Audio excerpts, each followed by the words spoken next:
Pangakong uuwi ng Pilipinas si Congressman Zaldico sa isang kondisyon, basta raw tiyakin ang kaligtasan niya at ng kanyang pamilya.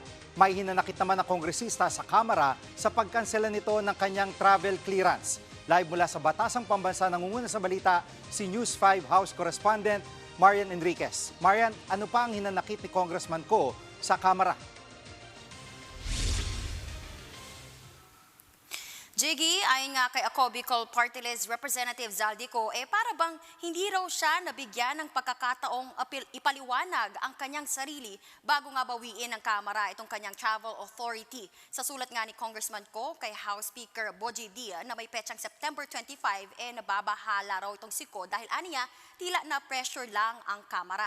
Tiniyak nga ni Ko na intensyon niyang bumalik ng bansa para pabulaanan itong mga aligasyon o mga akusasyon laban sa kanya. Gayunman, nangangamba raw siya sa madarat na niya, lalo tila nahusgahan na raw siya.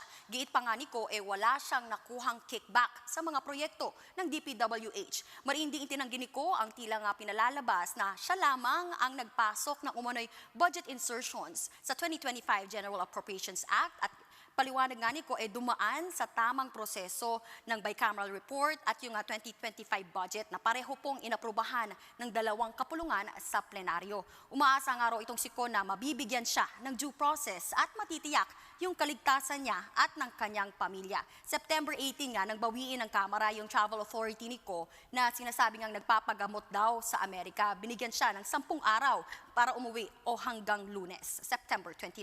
May nakabinbinding ethics complaint laban sa kanya. Jiggy. At Marian, ano naman ang sagot ng Kamara sa sulat ni Congressman Ko?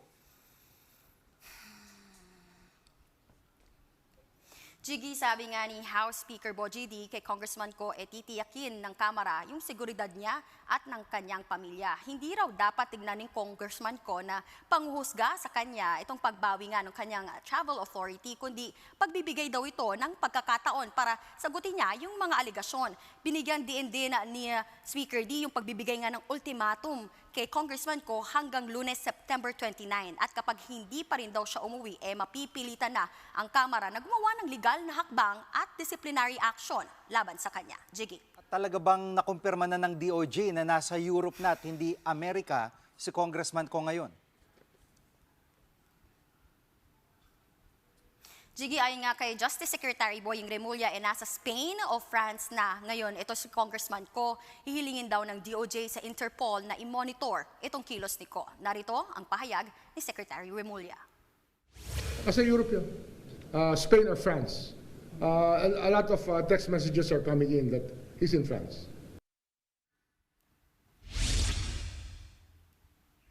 Yan muna ang latest dito sa Kamara. Balik sa'yo, Jiggy. Yan ang ulat ni Marian Enriquez live mula sa Batasang Pambansa.